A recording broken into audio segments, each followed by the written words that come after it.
Muy buenas tardes, gracias por este reencuentro de cada semana en Canal Metro, aquí para hablar de política, producción y trabajo, junto a Fanny Vega, en este espacio que denominamos como un espacio de información y reflexión. Una semana intensa en debates, seguramente que va a ser así, y sobre todo en el Parlamento Nacional, donde ya hay iniciativas que con la afluencia de mucho público opinando, se están empezando a poner por lo menos en la mesa de los legisladores. Cuando se debate, por ejemplo, a qué edad debemos votar los argentinos, a partir de qué edad debemos votar los argentinos, en realidad se está debatiendo una parte de la democracia. ¿Quién participa en las decisiones mayores de la democracia? En Victoria Donda, habías presentado como diputada nacional un proyecto para definir a partir de qué edad deberían votar los argentinos. ¿Cuál es tu visión de este momento en el que el debate recién comienza y probablemente tiña toda la campaña electoral hasta 2013? Sí, a ver, nosotros desde el Frente Amplio Progresista, aún antes de conformarse, ya con Claudio Lozano, hace 3 años hemos presentado un proyecto que va en dirección a bajar la edad para que los jóvenes de 16 años puedan votar. Quienes hoy el senador Giustiniani está incluido en este proyecto también, por lo menos ya desde hace 5 años, fue ignorado por quienes hoy están muy entusiastas al respecto de la sanción de una probable baja de la edad para que la gente pueda participar en las elecciones. A ver, me parece que esto, si bien yo no dudo de las intenciones espurias del gobierno, de todas formas creo que con lo que hay que quedarse es con que una parte de la ciudadanía puede empezar a opinar en lo que es tal vez uno de los momentos democráticos más importantes, como son las elecciones. Pero independientemente de las intenciones del gobierno, los jóvenes ¿tienen derecho a participar de otra forma en la vida social, política del país? Sí, por supuesto. No solo tienen derecho a participar de otra forma de la vida política y social del país, sino que tienen derecho a hacer exigir sus derechos. O sea, ellos tienen el derecho a participar, tienen el derecho a que se respeten sus derechos, derechos que hoy no son respetados. Desde hace 9 años, con un gran crecimiento de la Argentina, tenemos casi un 40% de pobres que están por debajo de la línea de pobreza, un 7% que están por debajo de la línea de indigencia, o sea que no pueden comer. 1 millón de jóvenes que ni estudian ni trabajan en la Argentina, en esta Argentina que crece a tasa china, que sigue creciendo y que parece que vive en una burbuja en el éter. Tenemos a los jóvenes como uno de los sectores más desprotegidos de la sociedad. Hoy los jóvenes no tienen garantizado el acceso a la salud, no tienen garantizado el acceso a la educación, mucho menos el acceso a trabajo remunerado dignamente, a trabajo en blanco, a trabajo registrado. La verdad es que siempre ha sido el sector de la juventud uno de los sectores de la sociedad donde recaía el ajuste y no fue la excepción en estos años. Por eso creo que hay que instar a que los jóvenes participen. Yo empecé a militar muy chiquita, así que la verdad es que me parece correcto. ¿Y vos crees que ellos lo tomarían bien, una iniciativa por el estilo, si hoy en día se les acercara esta posibilidad de que vayan a las urnas mucho más temprano? ¿Lo tomarían bien o estarían muy influidos por el pensamiento de sus propios padres, por ejemplo? Mira, Fanny, yo no me voy a tomar el atrevimiento de hablar por todos los jóvenes como si fuera representantes, porque si hay algo que hoy los jóvenes no tienen es alguien que hable por ellos. Digo, me parece que cada uno encontró su voz y tiene su voz para hablar por sí mismo. Creo que si hay algo que destaca la juventud es la rebeldía. Digo, después cada uno se puede influenciar por lo que se influencia, o por el padre, o por un docente, o por el novio, la novia, o el amigo. La verdad es que los adultos también, los mayores de 18 que hoy votan también están influidos por otros. Eso de que no hay influencia de nadie, la verdad es que no hay nada científico como para medirlo. Así que sinceramente me parece que eso no tiene que ser un miedo. ¿Y cuál va a ser el transcurso que vos crees que puede llegar a tener estas iniciativas? La de ustedes volvió al Congreso ahora, después de que había pedido estado parlamentario, volvió a ser ingresada. Bueno, ese y los otros proyectos, ¿cómo crees que van a transcurrir por el Parlamento? Eso va a depender del oficialismo y las ganas que tenga el oficialismo de apurar este proyecto o no. El oficialismo tiene la ilusión de ganar en la franja de 18 a 16.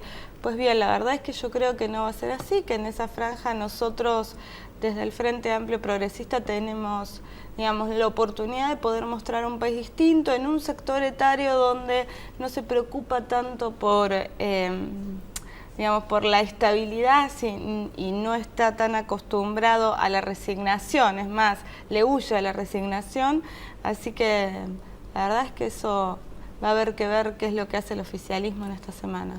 Hemos visto en estos 2 o 3 últimos días que hay quienes salieron a cruzar de forma negativa esta iniciativa de darle a los jóvenes de 16 años el derecho a elegir presidente de la nación. ¿Crees que esto se basa en prejuicios contra la juventud? ¿Se basa en experiencias de una generación? ¿O se basa simplemente en el deseo de salir a oponerse políticamente al gobierno de turno? No, la verdad es que me parece que son prejuicios. No escuché absolutamente ningún argumento que sea sólido. A ver, que bajar la edad para votación puede redundar en una baja edad de imputabilidad, es ridículo, es mezclar bulones con manzanas, ¿sí? Los jóvenes de 16 a 18 años son denominados menores adultos, tienen una responsabilidad acotada, eso implica que no tienen responsabilidad penal, pero no por eso no están judicializados. Así que la verdad es que habría que empezar a pensar también ese sector de la política. Que legalmente la responsabilidad de los jóvenes está bien encuadrada. Sí, está bien encuadrada. Digo, me parece que ese sector de la política debería empezar a pensar en hablar de otros delitos, digo, porque de otros delitos, de los delitos complejos, donde no son jóvenes de 16 años los que manejan las bandas de narcotraficantes ni de trata de personas, digo, donde son sectores bastante adultos, en connivencia con la política, bueno, de eso no se habla. Que no tienen la madurez política suficiente y no van a saber a quién votar. ¿Cuántas veces le pasó a un adulto no saber a quién votar? Yo quiero que levanten la mano y que me digan cuántas veces les pasó. Que no tienen la formación política y no leen la realidad. La verdad es que quiero ver cuántos leen el diario. Que están en la joda. Bueno, cerremos a todo aquel que haya ido a un boliche 6 meses antes de una elección, le pido por favor que se abstenga de ir a votar. No, la verdad es que todos los argumentos me parecieron ridículos. ¿Y cómo crees que los jóvenes están tomando esto? Porque estamos hablando hasta ahora de los argentinos mayores, pero los jóvenes, o sea, vos tenés un acercamiento a esa franja de edad. ¿Qué has percibido en ellos en estos días? Mira, lo que pasa es que uno percibe en aquellos jóvenes que están más politizados y que militan. La verdad es que el resto, digo, hasta que esto no sea una realidad, hasta que no salga la ley, digamos, voy a tener que ir a votar. Yo tengo mucha experiencia en charlas en escuelas. Y los pibes se informan mucho, es más, la primera vez que van a votar es, pero aparte porque me acuerdo lo que me pasó a mí, no sé, tanto tiempo atrás, hace 12, 13 años atrás, cuando fui a votar, empezás a leer quiénes son los candidatos, pero bueno, me parece que también es un proceso, y es un proceso de inclusión ciudadana y de discusión política. La participación hay que abrirle y no hay que tenerle miedo. Yo la verdad que al kirchnerismo no le tengo miedo, no quiero que vote menos gente para que ellos no ganen. Quiero que más gente nos vote a nosotros. Este es un debate que recién comienza, entonces, de acuerdo a tu análisis. Es un debate que recién empieza. La verdad es que si alguno cree que puede comprar los votos de estos jóvenes, se están equivocando. Pero bueno, allá ellos. ¿Y cuáles son los temas que te parece que hoy la sociedad más le está poniendo de frente a este tipo de propuestas que está haciendo el gobierno nacional?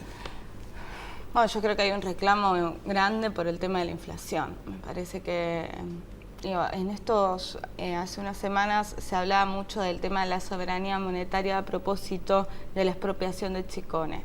la verdad es que cuando hablaron de soberanía monetaria me causó bastante gracia, digo, porque hablar de soberanía monetaria cuando estamos hablando de emisión de dinero es como hablar de soberanía alimentaria cuando estamos hablando del envase de la leche. Digo, sí está bien, ojalá que los envases los hagamos acá en la Argentina, pero eso no es la soberanía monetaria. Digo, el dinero, donde se acuña la moneda, es el envase. La soberanía monetaria es que esa moneda argentina siga siendo una reserva de valor, siga siendo una unidad de cambio y siga teniendo valor para nosotros. La inflación lo que hace es atentar contra la soberanía monetaria. ¿Por qué? Porque no es más reserva de valor. Hoy, ¿quién ahorra en pesos? Digo, el que tiene una pequeña capacidad de ahorro, ¿ahorra en pesos o lo gasta porque sabe que en diciembre, no sé cuánto va a valer eso en diciembre? Unidad de cuenta, unidad de cambio, y la verdad es que como el precio del peso se sigue devaluando, como la política cambiaria está tan alterada, ya no es una unidad de cambio. Entonces, la verdad es que me parece que el gobierno tiene que empezar a planificar qué es lo que quiere hacer. Estas medidas espasmódicas, anunciadas todos los días por cadena nacional, de, bueno, vamos a cerrar las aduanas, el que compra afuera va a pagar el 15, pero ojo que por ahí en el verano no va a ser el 15 sino el 25, no vas a poder salir, quiero que te quedes acá. Ahora, todos ellos tienen casa en Punta del Este. La verdad que la gente, o por lo menos la parte de la sociedad con la que yo contacto, que no es la parte, digamos, más pudiente, sino la menos, la que menos beneficiada por este modelo fue, se está cansando, digo, algunos porque no pueden ahorrar y otros porque no pueden comer. Victoria Donda, muchas gracias por estar aquí dándonos una opinión sobre este tema aquí en Política, Producción y Trabajo. Nosotros vamos a una pausa y volvemos con la voz de los jóvenes.